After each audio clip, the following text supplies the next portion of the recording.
ನಮಸ್ತೆ ವಿದ್ಯಾರ್ಥಿಗಳೇ, welcome to Vedant ಪಾಠಶಾಲೆ.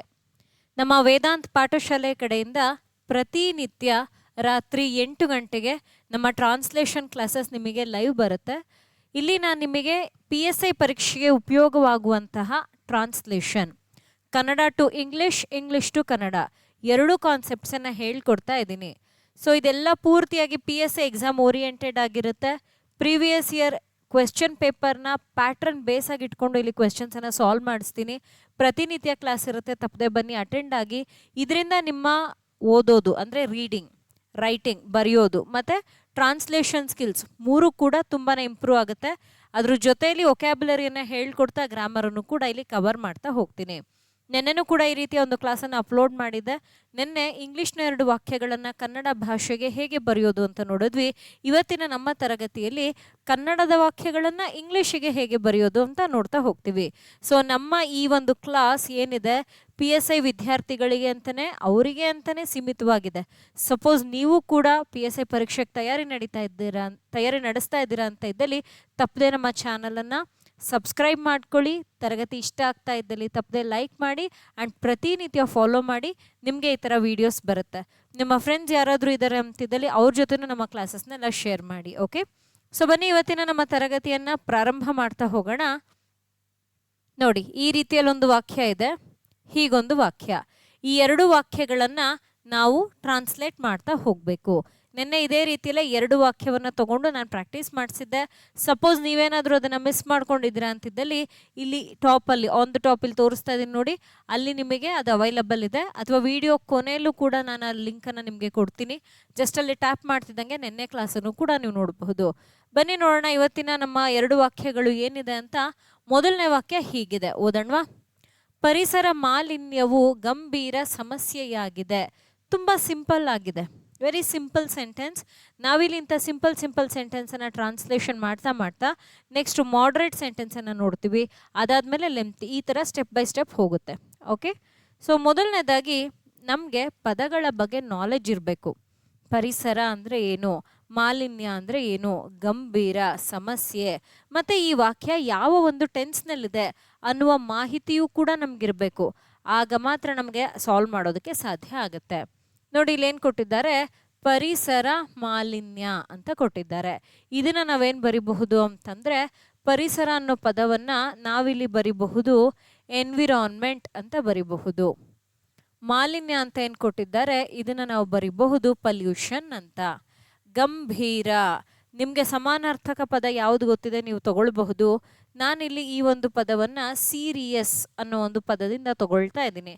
ನಿಮ್ಮ ಇಷ್ಟ, ನಿಮಗೆ ಬೇರೆದು ಗೊತ್ತಿದ್ರೆ ತಗೊಳ್ಳಿ. ಸಮಸ್ಯೆ ಅನ್ನುವಂಥದ್ದನ್ನು ನಾವೇನಂತ ಹೇಳ್ತೀವಿ, ಪ್ರಾಬ್ಲಮ್ ಅಂತ ಹೇಳ್ತೀವಿ. ಯಾಗಿದೆ ಅನ್ನುವಂಥದ್ದು ಪ್ರೆಸೆಂಟ್ ಟೆನ್ಸಲ್ಲಿ ಇರುತ್ತೆ. ಆ್ಯಂಡ್ ಈ ಒಂದು ಪದವನ್ನು ನಾವು ಈಸ್ನ ಸಹಾಯದಿಂದ ತಗೊಳ್ತೀವಿ. ಇದು ಪ್ರೆಸೆಂಟ್ ಟೆನ್ಸ್ನಲ್ಲಿದೆ, ಇದನ್ನು ನೆನ್ಪಿಟ್ಕೊಳ್ಳಿ. ಹಾಗೆ ಇದನ್ನು ಎಲ್ಲರೂ ಕೂಡ ನೋಟ್ ಮಾಡ್ಕೊಳ್ಳಿ. ಯಾವಾಗಲಾದರೂ ನೀವು ಯಾಗಿದೆ ಅನ್ನೋ ಪದವನ್ನು ನೋಡ್ತಾ ಇದ್ದೀರಾ ಅಂತಿದ್ದಲ್ಲಿ ಅದು ಪ್ರೆಸೆಂಟ್ ಟೆನ್ಸ್ ಆಗಿರುತ್ತೆ. ಆ್ಯಂಡ್ ಅದನ್ನು ಈಸ್ ಇದರ ಸಹಾಯದಿಂದ ತಗೊಳ್ತೀವಿ. ಓಕೆ, ಸೊ ಇಲ್ಲಿಗೆ ನಮ್ಮ ವೊಕ್ಯಾಬ್ಯುಲರಿ ಕಂಪ್ಲೀಟ್ ಆಯಿತು. ನೋಡಿ ಎಷ್ಟು ಸಿಂಪಲ್ ಆಗಿದೆ. ಮ್ಯಾಕ್ಸಿಮಮ್ ಅಂದರೆ ಇಲ್ಲೊಂದು 5 ಪದ ಇದೆ ಅಷ್ಟೇ. ಅರ್ಥ ಮಾಡಿಕೊಂಡು ಇದನ್ನು ಈಗ ನಾವೇನು ಮಾಡಬೇಕು, ಇಂಗ್ಲೀಷಿಗೆ ಬರಿಬೇಕು. ನಾನು ನಿನ್ನೆ ನಿಮ್ಗೆ 2 ಫಾರ್ಮುಲಾ ಬರೆದು ತೋರಿಸಿದ್ದೆ. ಒಂದು ಈ ಫಾರ್ಮುಲಾ, ಮತ್ತೊಂದು ಈ ಫಾರ್ಮುಲಾ. ಇಲ್ಲಿ ಕಾಣ್ತಾ ಇರುವ ಫಾರ್ಮುಲಾ ಏನಿದೆ, subject plus verb plus object. English ಸೆಂಟೆನ್ಸನ್ನು ಫ್ರೇಮ್ ಮಾಡೋದಕ್ಕೆ ಇದನ್ನು ನಾವು ತಗೊಳ್ತೀವಿ. ಇಲ್ಲಿ ನೀವೇನು ನೋಡ್ತಾ ಇದ್ದೀರಾ, ಈ ಫಾರ್ಮುಲಾ ಕನ್ನಡದ ವಾಕ್ಯವನ್ನು ಫ್ರೇಮ್ ಮಾಡೋದಕ್ಕೆ, ಬರೆಯೋದಕ್ಕೆ ತಗೊಳ್ತಾ ಹೋಗ್ತೀವಿ. ಹಾಗಾದರೆ ಈ ಒಂದು ವಾಕ್ಯ ಈ ಫಾರ್ಮುಲಾಗೆ ರಿಲೇಟ್ ಆಗಿದೆಯಾ ಇಲ್ವಾ ಅಂತ ಚೆಕ್ ಮಾಡೋಣವಾ? ಬನ್ನಿ. ಮೊದಲನೇದು ಸಬ್ಜೆಕ್ಟ್ ಯಾವಾಗಲೂ ಕೂಡ ನೌನ್ ಅಥವಾ ನಾಮಪದವೇ ಆಗಿರಬೇಕಾಗತ್ತೆ. ಆ್ಯಂಡ್ ಇಲ್ಲಿ ನಾವು ಮಾತಾಡ್ತಾ ಇರೋದು ಮಾಲಿನ್ಯ, ಪಲ್ಯೂಷನ್ನ ಬಗ್ಗೆ. ಆ್ಯಂಡ್ ಇದನ್ನು ನಾವೇನಂತ ಹೇಳಬಹುದು ಅಂತಂದರೆ ಸಬ್ಜೆಕ್ಟ್ ಅಂತ ಹೇಳಬಹುದು. ಇದು ಏನಂತೆ, ಏನೋ ಆಗಿದೆ. ಕನ್ನಡ ಭಾಷೆಯಲ್ಲಿ ಕೊನೆಯಲ್ಲಿ ಬರುವುದೇ ಕ್ರಿಯಾಪದ. ನಮ್ಮ ಪ್ಲಸ್ ಕ್ಲಾಸಲ್ಲೂ ಹೇಳ್ತಾ ಇರ್ತೀನಿ, ಯೂಟ್ಯೂಬ್ ಲೈವಲ್ಲೂ ಇದು ಹೇಳ್ತಾ ಇರ್ತೀನಿ. ಯಾವುದೇ ಒಂದು ಕನ್ನಡದ ವಾಕ್ಯ ತಗೊಳ್ಳಿ, ನಿಮಗೆ ಕೊನೆಯಲ್ಲಿ ಒಂದು ಪದ ಇರುತ್ತೆ, ಅದು ಯಾವಾಗಲೂ ಕ್ರಿಯಾಪದನೇ ಆಗಿರುತ್ತೆ. ಸೊ ಇದನ್ನು ನಾವು ವರ್ಬ್ ಅಂತ ಕನ್ಸಿಡರ್ ಮಾಡ್ತೀವಿ. ಆ್ಯಂಡ್ ಈ ವಿಚಾರ ಏನಿದೆ, ಇದು ಆಬ್ಜೆಕ್ಟ್ ಆಗುತ್ತೆ. ಏನಾಗಿರೋದು, ನೆನ್ನೆ ಹೇಳ್ತಾ ಇದ್ದೆ ಆಬ್ಜೆಕ್ಟ್ ರೈಟಿಂಗ್ ಬಗ್ಗೆ. ಏನು, ಹೇಗೆ, ಯಾವಾಗ, ಎಲ್ಲಿ, ಯಾವುದು, ಯಾವ ರೀತಿ ಅನ್ನುವಂಥ ಪ್ರಶ್ನೆಗಳಿಗೆ ಯಾವಾಗಲೂ ಆಬ್ಜೆಕ್ಟ್ ಉತ್ತರ ಕೊಡ್ತಾ ಇರುತ್ತೆ. ಪರಿಸರ ಮಾಲಿನ್ಯ ಆಗಿದೆ, ಏನಾಗಿದೆ, ಗಂಭೀರ ಸಮಸ್ಯೆ. ಗೊತ್ತಾಯ್ತಾ? ಸೊ ಇಲ್ಲೇನು ಫಾರ್ಮುಲಾ ಹೇಳಿದೆ, subject plus object plus verb. ಇಲ್ಲೂ ನೋಡಿ subject plus object plus verb, ಅದೇ ಫಾರ್ಮೆಟೇ ಅಪ್ಲೈ ಆಗಿದೆ. ಈಗ ನಾವೇನು ಮಾಡೋಣ ಅಂದರೆ ಇದನ್ನು ಇಂಗ್ಲೀಷಿಗೆ ಬರೆಯೋಣ. ಹೇಗೆ ಬರೆಯೋದು? ಇಂಗ್ಲೀಷಿಗೆ ಬರಿಬೇಕು ಅಂತಿದ್ದಲ್ಲಿ ಇಲ್ಲಿ ನಾನು ನಿಮಗೆ ಒಂದು ಫಾರ್ಮುಲಾನ ಬರಿತೀನಿ, ಎಲ್ಲರೂ ಕೂಡ ನೋಟ್ ಮಾಡ್ಕೊಳ್ಳಿ. ನಾನು ಹೇಳ್ಕೊಡುವ ಟ್ರಾನ್ಸ್ಲೇಷನ್ನ ರೀತಿ ಹೀಗಿರುತ್ತೆ. ಫಾರ್ಮುಲಾ ಬೇಸಿಸಲ್ಲಿ ಹೇಳ್ಕೊಡ್ತೀನಿ, ಹೆಚ್ಚಿಗೆ ಏನು ಗ್ರಾಮರನ್ನು ನಾವು ಯೂಸ್ ಮಾಡಲ್ಲ. ಇದರಿಂದ ನಾವು ಕಲ್ತ್ರೆ ನಮಗೆ ಒಂದು ಕ್ಲಾರಿಟಿ ಇರುತ್ತೆ, ಎಲ್ಲೂ ತಪ್ಪೇ ಆಗಲ್ಲ, ಆ ರೀತಿಯಲ್ಲಿ ನಾವು ಬರಿತೀವಿ, ಅದಕ್ಕೋಸ್ಕರ. ಸೊ ಈ ಸೆಂಟೆನ್ಸ್ ಫ್ರೇಮ್ ಆಗಿರೋದು ಈ ಒಂದು ಫಾರ್ಮುಲಾ ಬೇಸಿಸ್ನ ಮೇಲೆ. ಈಗ ಇಲ್ಲಿ ನಾನು ಫ್ರೇಮ್ ಮಾಡ್ತಾ ಇರುವುದು ಇಂಗ್ಲೀಷ್ನ ಸೆಂಟೆನ್ಸ್ ಆಗಿದೆ. ಆ್ಯಂಡ್ ನಾನು ಇಲ್ಲಿ ಬಳಸ್ತಾ ಇರೋ ಫಾರ್ಮುಲಾ ಇದು ಏನು, subject plus verb plus object. So subject ಏನಿದೆ ನೋಡಿ, ಪರಿಸರ ಮಾಲಿನ್ಯ ಅನ್ನುವಂಥದ್ದು ನಮಗೆ ಇಲ್ಲಿ ಸಬ್ಜೆಕ್ಟ್ ಆಗಿದೆ ಅಲ್ವಾ. ತಗೊಳ್ಳೋಣವಾ? ಎನ್ವಿರಾನ್ಮೆಂಟ್ ಪೊಲ್ಯೂಷನ್ ಇದೇನಾಯಿತು, ನಮ್ಮ ಸಬ್ಜೆಕ್ಟ್ ಆಯಿತು. ಈಗ ಸಬ್ಜೆಕ್ಟ್ ಆದಮೇಲೆ ನಾನೇನನ್ನು ಬರಿಬೇಕು, ವರ್ಬನ್ನು ಬರಿಬೇಕು. ಈ ವಾಕ್ಯದಲ್ಲಿ ವರ್ಬ್ ಎಲ್ಲಿದೆ, ನಾವು ಐಡೆಂಟಿಫೈ ಮಾಡಿದ್ದೀವಿ, ಇಲ್ಲಿದೆ. ಏನಂತ ಬರಿತೀರಾ, ಈಸ್. ವರ್ಬ್ನ ಕೆಲಸ ಮುಗೀತು. ನೆಕ್ಸ್ಟ್ ನಾವೀಗೇನ ಬರಿಬೇಕು, ಆಬ್ಜೆಕ್ಟನ್ನು ಬರಿಬೇಕು.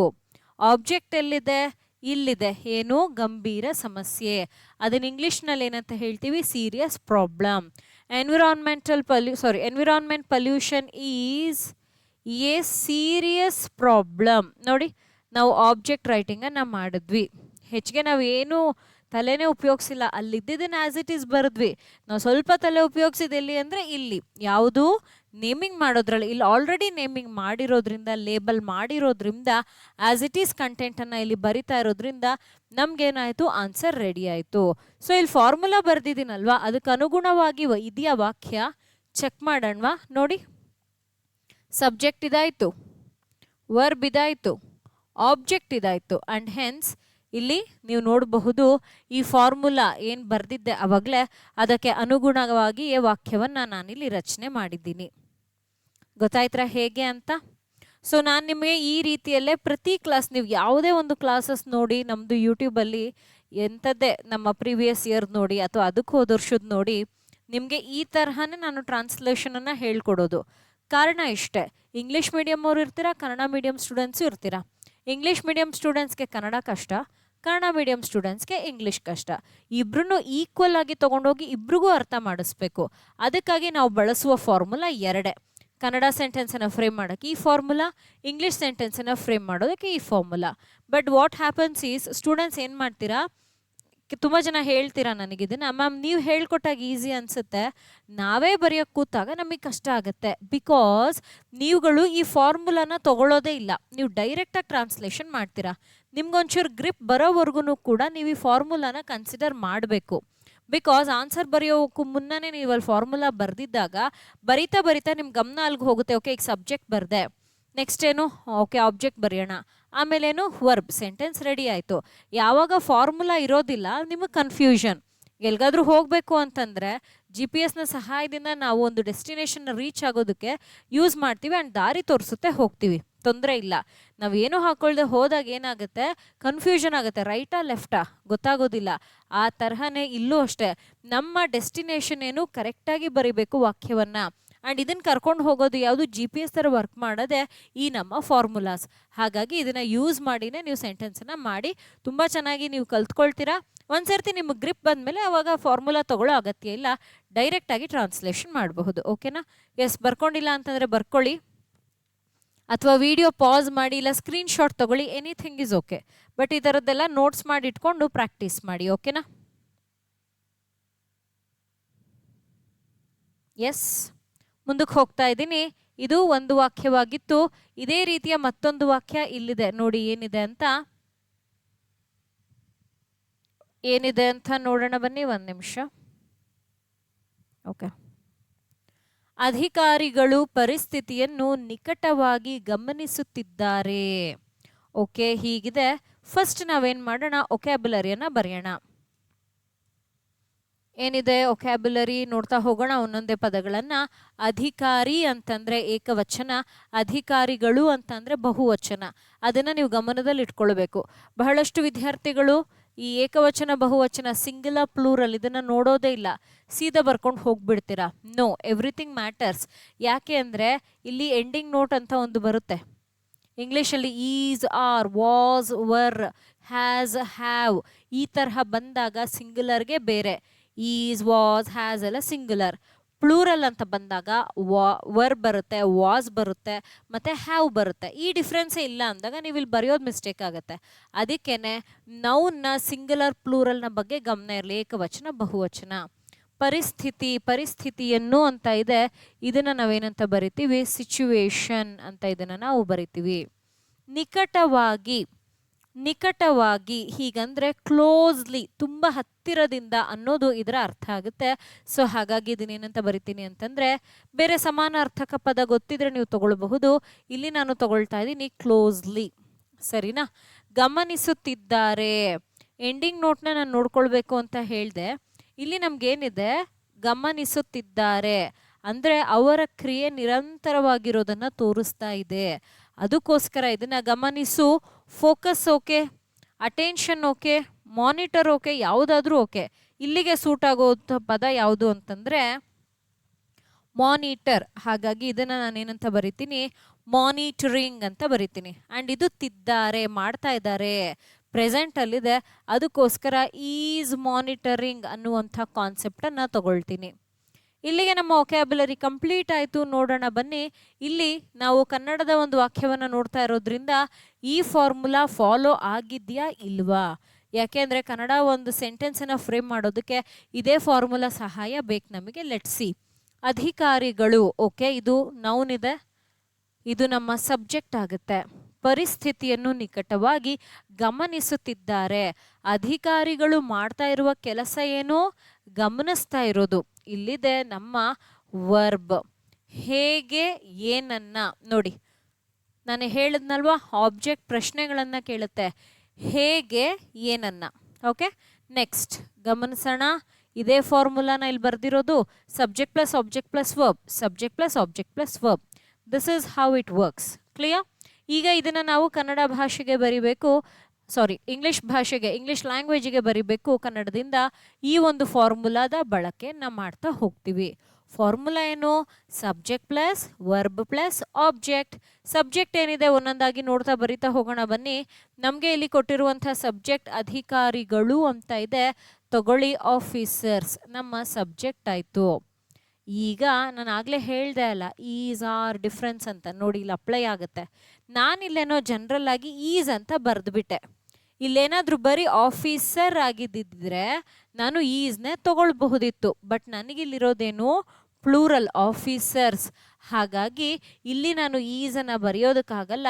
ಬಹುವಚನ ಬಂದ ಕಾರಣ ಆರನ್ನು ತಗೊಳ್ಬೇಕು. ನಾನು ಅವಾಗಲೇ ಇದನ್ನೇ ಹೇಳಿದ್ದು. ಒಂದು ವೇಳೆ ನೀವೇನಾದರೂ ಆಫೀಸರ್ ಅಂತಲೇ ಬರೆದ್ಬಿಟ್ರೆ ಈ ಅಧಿಕಾರಿಗಳು ಅನ್ನೋದನ್ನು ಇಲ್ಲೇ ತಪ್ಪು ಮಾಡಿಬಿಡ್ತೀರಾ ನೀವು. ಎವ್ರಿಥಿಂಗ್ ಮ್ಯಾಟರ್ಸ್ ಅಲ್ವಾ? ಅದಕ್ಕೋಸ್ಕರ ಎಕ್ಸಾಮಲ್ಲಿ ಇದನ್ನೇ ಗಮನಿಸೋದು. ಹೇಗೆ ವರ್ಬನ್ನು ನೀವು ತಗೊಳ್ತೀರಾ, ವರ್ಬ್ನ ಬಳಕೆ ನಿಮ್ಗೆ ಚೆನ್ನಾಗಿ ಮಾಡೋಕ್ಕೆ ಬರುತ್ತಾ ಇಲ್ವಾ ಅನ್ನೋದೇ ಅವ್ರು ಗಮನಿಸೋದು. ಅಲ್ಲಿ ನೀವು ಮಿಸ್ಟೇಕ್ ಮಾಡಬಾರ್ದು. ಆಫೀಸರ್ಸ್ ಈಸ್ ಅಲ್ಲ, ಆರ್ ಚೇಂಜ್ ಮಾಡಿದ್ವಿ. Officers are monitoring. ಏನನ್ನ ಮಾನಿಟರ್ ಮಾಡ್ತಾ ಇರೋದು? ಒಂದು ಪರಿಸ್ಥಿತಿ, ಕಂಡೀಷನ್, ಸಿಚುವೇಶನ್. ಬೇರೆ ಸಮಾನಾರ್ಥಕ ಪದ ಗೊತ್ತಿದ್ರೆ ತಗೊಳ್ಳಿ. ಏನನ್ನ? ಸಿಚುವೇಶನನ್ನ. ಹೇಗೆ? ಬಹಳ ನಿಕಟವಾಗಿ, closely. Are monitoring the situation, are monitoring the situation closely, full stop. ನೋಡಿ, ಹೀಗೆ ಈ ರೀತಿಯಲ್ಲಿ ನಾವು ಸೆಂಟೆನ್ಸ್ ಒಂದನ್ನು ತಗೊಂಡಿದ್ದೀವಿ. ನೋಡೋಣ ಇಲ್ಲಿ ಬರ್ದಿರುವ ಫಾರ್ಮುಲಾಗೆ ಅನುಗುಣವಾಗಿ ಇಲ್ಲಿ ವಾಕ್ಯ ರಚನೆ ಆಗಿದೆಯಾ? ಬನ್ನಿ ಅದನ್ನು ಕೂಡ ಚೆಕ್ ಮಾಡೋಣ. ಆಫೀಸರ್ಸ್ ಅಂತ ಏನಿದೆ ಸಬ್ಜೆಕ್ಟ್ ಆಯಿತು, ಆರ್ ಮಾನಿಟರಿಂಗ್ ಅನ್ನೋದು ವರ್ಬ್ ಆಯಿತು, ಏನನ್ನ ಹೇಗೆ ಅನ್ನೋಂಥದ್ದು ಆಬ್ಜೆಕ್ಟ್ ಆಯಿತು. So subject plus verb plus object, subject plus verb plus object. ನೋಡಿದ್ರಾ? ಹೀಗೆ ತುಂಬ ಸಿಂಪಲ್ ಆಗಿ ನೀವು ಸೆಂಟೆನ್ಸಸ್ಸನ್ನು ಫ್ರೇಮ್ ಮಾಡ್ತಾ ಹೋಗಬಹುದು with the example of these. ಈ ಥರ ಎಕ್ಸಾಂಪಲ್ಸ್ನ ನೆನ್ಪಿಟ್ಕೊಳ್ಳಿ, ಈ ಥರ ಫಾರ್ಮುಲಾಸ್ನ ನೆನ್ಪಿಟ್ಕೊಳ್ಳಿ. ಇದರ ಸಹಾಯದಿಂದ ಒಳ್ಳೆ ರೀತಿಯಲ್ಲಿ ಕ್ವಿಕ್ ಆಗಿ ನೀವು ಫಾರ್ಮುಲಾಸ್ನ ಯೂಸ್ ಮಾಡಿ ಸೆಂಟೆನ್ಸಸ್ನ ಫ್ರೇಮ್ ಮಾಡಬಹುದು. ಓಕೆನಾ? ಎಸ್. ಸೊ ಇದಾಗಿತ್ತು ನಮ್ಮ ಇಂದಿನ ತರಗತಿನ ಹೇಳ್ಕೊಡ್ತಾ ಇರೋದು ನಿಮಗೆ ಅರ್ಥ ಆಗ್ತಾ ಇದ್ದಲ್ಲಿ, ಇಷ್ಟ ಆಗ್ತಾ ಇದ್ದಲ್ಲಿ ತಪ್ಪದೆ ಲೈಕ್ ಮಾಡಿ. ಒಂದು ವೇಳೆ ನೀವು ಕೂಡ ನಮ್ಮ ಜೊತೆಯಲ್ಲಿ ಟ್ರಾನ್ಸ್ಲೇಷನನ್ನು ಬೇಸಿಕ್ಕಿಂದ ಕಲ್ತ್ಕೊಳ್ಬೇಕು ಅಂತ ಇದ್ದಲ್ಲಿ ನಮ್ಮ ವೇದಾಂತ್ ಪಾಠಶಾಲೆ ಕಡೆಯಿಂದ ಹೊಸ ಬ್ಯಾಚ್ ಬರೀ ಟ್ರಾನ್ಸ್ಲೇಷನನ್ನೇ ಗಮನದಲ್ಲಿಟ್ಕೊಂಡು ಪ್ರಾರಂಭ ಮಾಡಲಾಗಿದೆ. ಇದು ಎಲ್ಲ PSI ವಿದ್ಯಾರ್ಥಿಗಳಿಗೆ ಸಹಾಯ ಆಗುತ್ತೆ. ಪೂರ್ತಿ ಟ್ರಾನ್ಸ್ಲೇಷನ್ನ ರೂಲ್ಸು, ಟೆಕ್ನಿಕ್ಸು, ಸಿಂಪಲ್ಲಾಗಿ ಶಾರ್ಟಾಗಿ ಹೆಂಗೆ ಮಾಡೋದು ಅದೆಲ್ಲನೂ ಕೂಡ ನಾನಿಲ್ಲಿ ಹೇಳ್ಕೊಡ್ತೀನಿ. ಆ್ಯಂಡ್ ನಿಮಗೆ ಇಲ್ಲಿ ನಾನು ಮಾಕ್ ಟೆಸ್ಟ್ ಕೂಡ ಕೊಡ್ತೀನಿ. 30 days ಕ್ಲಾಸ್ನ ಜೊತೆಯಲ್ಲಿ ನಿಮಗೆ ಮಾಕ್ ಟೆಸ್ಟ್ ಕೂಡ ಇನ್ಕ್ಲೂಡ್ ಆಗಿರುತ್ತೆ. 10 days ಮಾಕ್ ಟೆಸ್ಟ್ ಇರುತ್ತೆ. ಟೋಟಲ್ ಈ ಒಂದು ಕೋರ್ಸು 40 days ನಿಮಗೆ ಅವೈಲಬಲ್ ಇರುತ್ತೆ. ಬರೀ ಕಲಿಯೋದಷ್ಟೇ ಅಲ್ಲ, ಎಷ್ಟು ಕಲ್ತಿದ್ದೀರಾ, ಎಲ್ಲಿ ತಪ್ಪು ಮಾಡ್ತಾ ಇದ್ದೀರಾ, ಫಸ್ಟು ನಮ್ಮ ಮಿಸ್ಟೇಕನ್ನು ನಾವು ಐಡೆಂಟಿಫೈ ಮಾಡ್ಕೋಬೇಕು. ಇಲ್ಲಿ 1-on-1 ಮೆಂಟರ್ಶಿಪ್ ಇರುತ್ತೆ. ಆ್ಯಂಡ್ ಈ ಒಂದು ಕ್ಲಾಸಸ್ ನಿಮಗೆ ನಮ್ಮ ಆ್ಯಪಲ್ಲಿ ಅವೈಲಬಲ್ ಇದೆ. ಸೊ ಸಪೋಸ್ ನೀವು ಕೂಡ ಟ್ರಾನ್ಸ್ಲೇಷನನ್ನು ಬೇಸಿಕ್ಕಿಂದ ಕಲ್ತ್ಕೊಳ್ಬೇಕು ಅಂತ ಇದ್ದಲ್ಲಿ do not miss this opportunity. ಪ್ರತಿನಿತ್ಯ ಕ್ಲಾಸ್ ಬೆಳಗ್ಗೆ 10 ರಿಂದ 11 ಇರುತ್ತೆ. ನಿಮ್ಗೆ ಲೈವ್ ಅಟೆಂಡ್ ಮಾಡೋಕ್ಕಾಗಲ್ವಾ? ತೊಂದರೆ ಇಲ್ಲ, ನೀವು ಇದನ್ನು ರೆಕಾರ್ಡೆಡ್ ಫಾರ್ಮೆಟಲ್ಲಿ ನೋಡಬಹುದು. ಸಪೋಸ್ ನೀವು ಕೂಡ ಜಾಯಿನ್ ಆಗಬೇಕು ಅಂತ ಇದ್ದಲ್ಲಿ ಈ ಒಂದು ಪೋಸ್ಟರ್ನ ಸ್ಕ್ರೀನ್ಶಾಟನ್ನು ನೀವು ತಗೊಂಡು ನಮ್ಮ ವಾಟ್ಸಪ್ ನಂಬರ್ಗೆ ನೀವು ಮೆಸೇಜ್ ಮಾಡಬಹುದು. ಇಲ್ಲಿ ನಿಮಗೆ ವಾಟ್ಸಪ್ ನಂಬರ್ ಡಿಸ್ಪ್ಲೇ ಆಗ್ತಾ ಇದೆ, ಒಂದು ನಿಮಿಷ ಇರಿ.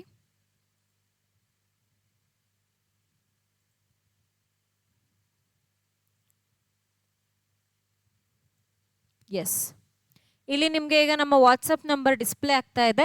ಈ ನಂಬರ್ಗೆ ಇದರ ಸ್ಕ್ರೀನ್ಶಾಟ್ ಒಂದನ್ನು ನೀವು ಶೇರ್ ಮಾಡಬಹುದು. ನಾನು ನಿಮಗೆ ಕೋರ್ಸ್ ಡೀಟೇಲ್ಸನ್ನು ಮೆಸೇಜ್ ಮಾಡ್ತೀನಿ. ಎವ್ರಿಡೇ ಕ್ಲಾಸಸ್ ನಡೀತಾ ಇದೆ, ಆಲ್ರೆಡಿ ಸ್ಟಾರ್ಟ್ ಆಗಿದೆ. ಇಫ್ ಯು ಆರ್ ಇಂಟ್ರೆಸ್ಟೆಡ್ ಆದಷ್ಟು ಬೇಗ ನಮ್ಮನ್ನು ಕಾಂಟ್ಯಾಕ್ಟ್ ಮಾಡಿ. ಓಕೆನಾ? ಸೊ ಇದೇ ರೀತಿಯ ಒಂದು ತರಗತಿಯ ಜೊತೆಯಲ್ಲಿ ತಿರ್ಗಾ ನಾಳೆ ನಾನು ನಿಮ್ಮನ್ನೆಲ್ಲ ಭೇಟಿ ಮಾಡ್ತಾ ಹೋಗ್ತೀನಿ. ಓಕೆ, ತಪ್ಪದೆ ನಮ್ಮ ನಾಳೆಯ ಕ್ಲಾಸನ್ನು ಕೂಡ ನೋಡಿ. ನಾಳೆಯೂ ಕೂಡ ನಮ್ಮ ಕ್ಲಾಸ್ ರಾತ್ರಿ 8 ಗಂಟೆಗೆ ಲೈವ್ ಬರುತ್ತೆ. Thank you dear students. Happy learning.